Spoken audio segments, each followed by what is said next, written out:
சிவாய நம. திருச்சிற்றம்பலம்.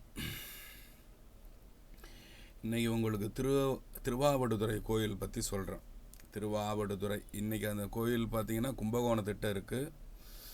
அங்கே போய் நீங்கள் திருவாவடுதுறைன்னு கேட்டால் அவ்வளோ பேருக்கு தெரியல. நான் போயிருந்தேன், அதனால் கேட்டதால் சொல்கிறேன். ஆடுதுறைன்னு சொல்கிறாங்க.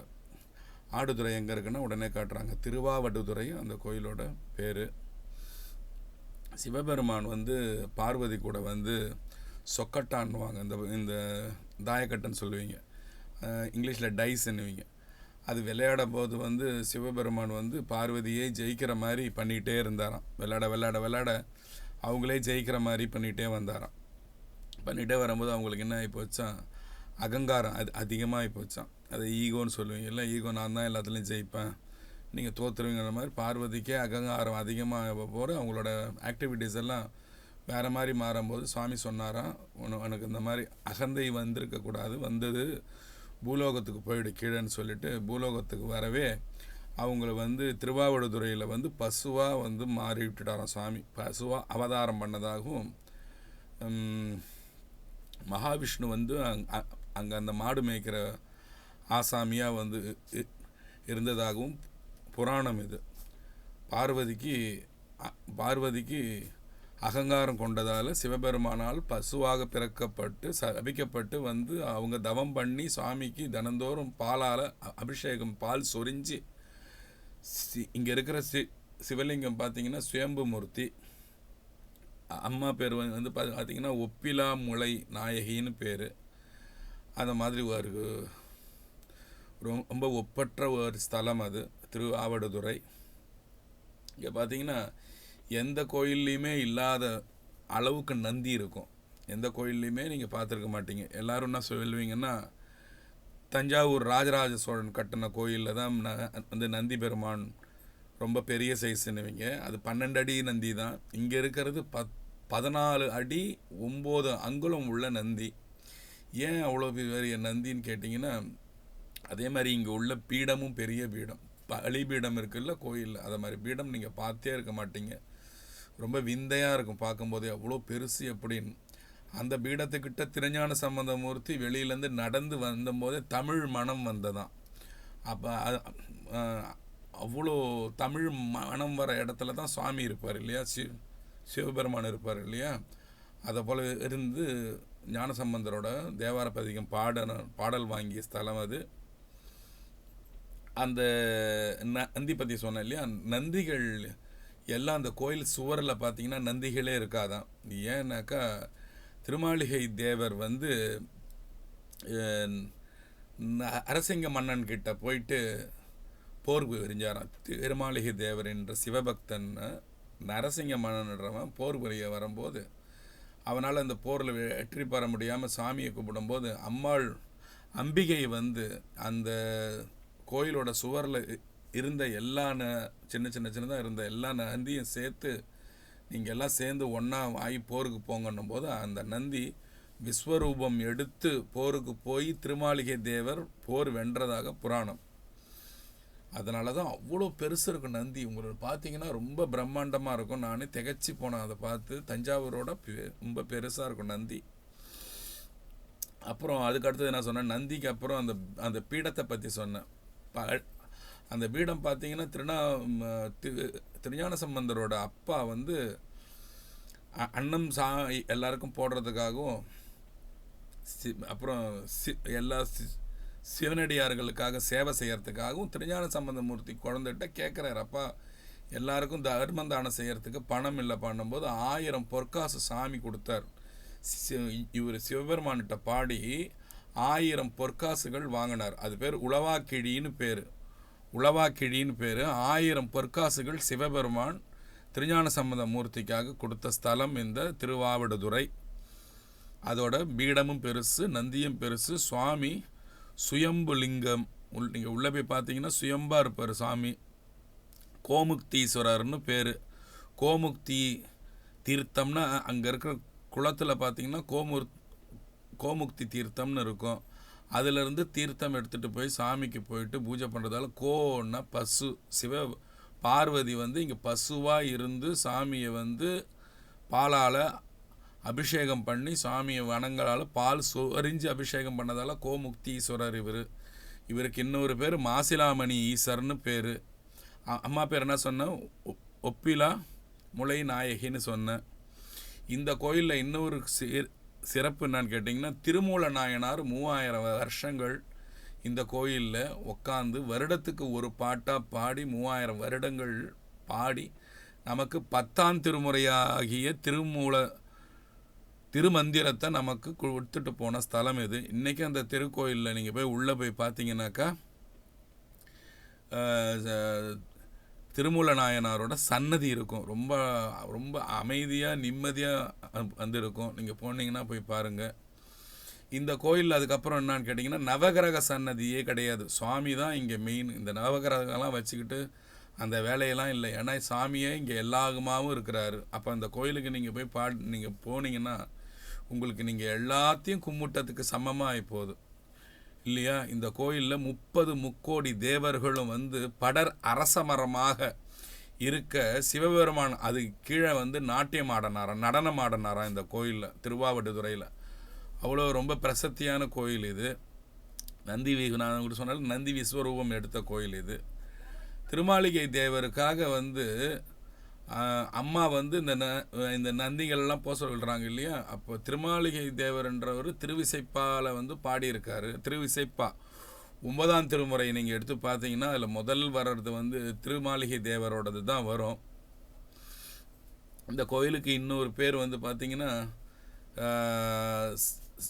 நவகோடி சித்தர் புறம்னு இன்னொரு பேர் இருக்குது. நவகோடினா 9 கோடி சித்தர்கள் இந்த கோயிலில் ஒரு கோயிலே வாழ்ந்ததாக சொல்கிறாங்க. இவர் திருமாளிகை தேவர்ன்றவருக்கு பார்வதி சாதாரணமாக வந்து எதுவும் செஞ்சிட மாட்டாங்க யாருக்கும். அவர் அவ்வளோ பெரிய சிவபக்தர், போகரோட சீடர். அவர் யார்? இந்த திருமாளிகை தேவர்ன்றவர் 9ஆம் நூற்றாண்டில் வாழ்ந்தவர், அதான் 900 அதில் வாழ்ந்தவர், போகரோட சீடர் அவர். அதனால் வந்து சிவபெருமான்கிட்ட ரொம்ப நாட்டம் உள்ள ஒருத்தவர். திருவிசைப்பா இவர் வந்து பண்ணாருன்றீங்களே, இவர் என்ன பாட்டுங்க அப்படி பாடிட்டாருன்னு கேட்டிங்கன்னா, இவர் இதை ஃபஸ்ட்டு பாடுறேன். அடுத்தது ஞானசம்பந்த மூர்த்தி இந்த கோயிலில் பாடின ஒரு தேவார பாடல் உங்களுக்கு பாடுறேன், கேளுங்க. திருமாளிகை தேவர் என்ன திருவிசைப்பாவில் மொதல் பாட்டு என்ன பாட்டுன்னு பாடினாருன்னா, ஒளி வளர் விளக்கே உளப்பிலா ஒன்றே உணர்வு சூழ் கடந்ததோர் உணர்வே. ஒளிவளர் விளக்கே உளப்பிலா ஒன்றே உணர்வு சூழ் கடந்ததோர் உணர்வே. தெளிவளர் பளிங்கில் திரள் மணி குன்றே சித்தத்துள் தித்திக்கும் தேனே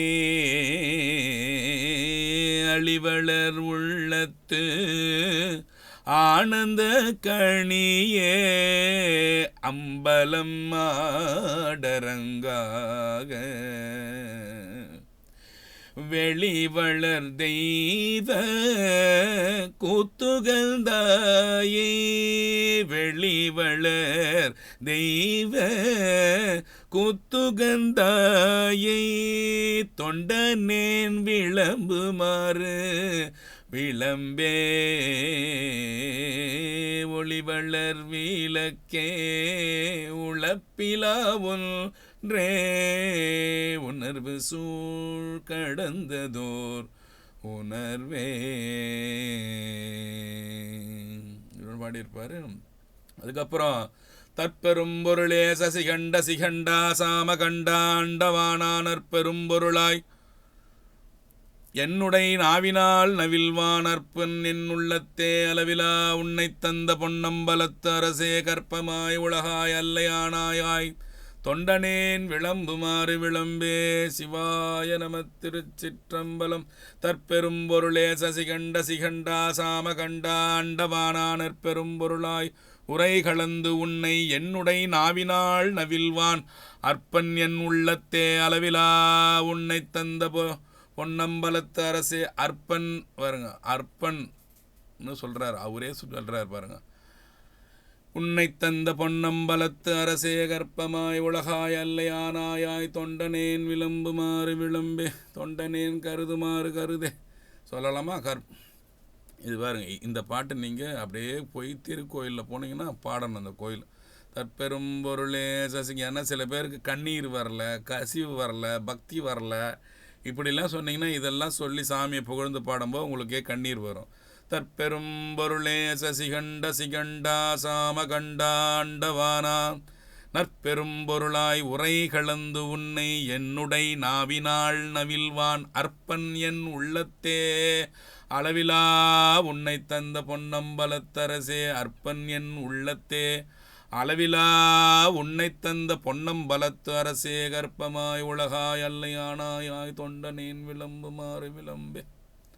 சிவா, இந்த மாதிரி அவர் பாடினதால் நிறைய பாடியிருக்கார். அப்போ பாடுறவனை சாமி சும்மா விட்டுடுவாரா? பாடுறவனை சாமி சும்மா விடுவாரா? அவனுக்கு ஒரு ஆபத்துனா சாமி பார்த்துன்னு இருப்பாரா? அவனுக்கு பார்க்கலன்னா அம்மா உடனே அந்த நந்தியெல்லாம் எல்லாம் சேர்ந்து ஒன்றா போய் அந்த நரசிங்க மன்னனை போய் தீர்த்து கட்டுங்கன்னு சொல்லிட்டு சொன்ன ஸ்தலம் இது. மீதி எல்லாம் இந்த ஸ்தலத்தோட முக்கியத்துவம் எல்லாம் உங்களுக்கு ஓரளவுக்கு எனக்கு என்ன தெரியுமோ அதை சொல்லி முடிச்சுட்டேன்னு நினைக்கிறேன். இப்போ திருஞான சம்பந்தரோட அப்பா சிவபாத ஹிருதியர். அவர் இந்த சிவ சேவை பண்ணுறதுக்காக பிள்ளைகிட்ட பைசா இல்லைப்பான்னு சொல்லும்போது பாடி 1000 பொற்காசு சிவபெருமானு கொடுத்தாருன்னு சொன்னேன். உளவாக்கிழின்னு பேர். ஏன் அதில் என்ன ஸ்பெஷல், ஏன் அது பெருசாக சொல்கிறீங்கன்னா, அந்த பலிபீடத்தில் ஒரு சிவபூதம் ஒரு பூதகணம் அந்த உளவாக்கிழியை வச்சுட்டு போனது சாமி பார்த்ததை நமக்கு பாட்டால் சொல்கிறாரு. அதில் எடுக்க என்ன ஆகுமா, 10,000 ரூபா இருக்குதுன்னா அது எடுக்க நாளைக்கு அதே 10,000 ரூபா அதுனா உங்களுக்கு எவ்வளோ சந்தோஷமாக இருக்கும் இல்லையா? அதை மாதிரி 1000 பொற்காசை எடுத்து செலவு பண்ண அது உள்ளே வந்துன்னேக்குதான் காசு. அதனால தான் உளவாக்கிழின்னு பேர். இடறினும் தளரினும் என தொரு நோய் தொடரினும் ஊன கழல் தொழுதெழுவே நிடறினும் தளரினும் எனதொரு நோய் தொடரினும் ஊன கழல் தொழுதெழுவேன் கடல் தனில் அமுதொடு கலந்த நஞ்சை கடல் தனில் அமுதொடு கலந்த நஞ்சை மிடரினில் அடக்கிய வேதியனே நஞ்சை மிடரினில் அடக்கிய வேதியனே இதுவோ எமையாளுமாறு ஈவதொன்றமக்கில்லையே அதுவோ உனதின் அருள் ஆவடுதுறை அரணே இதுவோ எமையாளுமாறு ஈவதொன்றமக்கில்லையே அதுவோ உனதின் அருள் ஆவடுதுறை அரணே.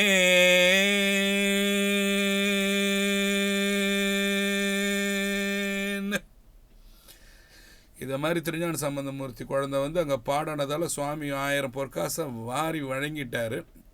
ஓகேவா? இந்த கோயில் பற்றி ஓரளவுக்கு எனக்கு என்ன தெரியுமோ அதெல்லாம் உங்களுக்கு சொன்னேன். கண்டிப்பாக இந்த திருக்கோயில் போய் பாருங்கள். 10 ஏக்கர் நிலப்பரப்பில் இருக்குது. இந்த நந்தி 14 அடி 9 இன்ச்சு இருக்கும்.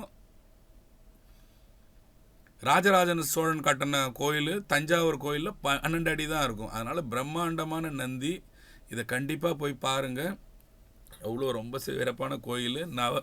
இந்த கோயிலில் நவகிரகங்கள்லாம் இல்லை. உங்களுக்கு முன்னே சொன்ன மாதிரி எல்லாத்தையும் உங்கள்கிட்ட ஒரு தடவை நான் ரிவைஸ் பண்ணுறேன்.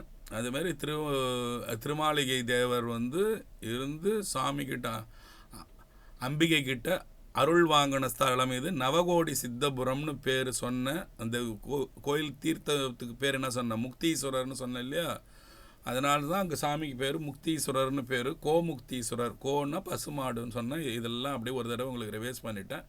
பாட்டும் உங்களுக்கு வேண்டிய பாட்டு இடரினும் தளரினும் பாட்டு பாடின, திருமாளிகை தேவர் பாடின ஒளிவளர் விளக்கே, அதுக்கப்புறம் நான் அது தற்பெரும் பொருளே சசிகண்ட சிகண்டா சொன்னேன். இதெல்லாம் அழகாக போட்டு கேளுங்க.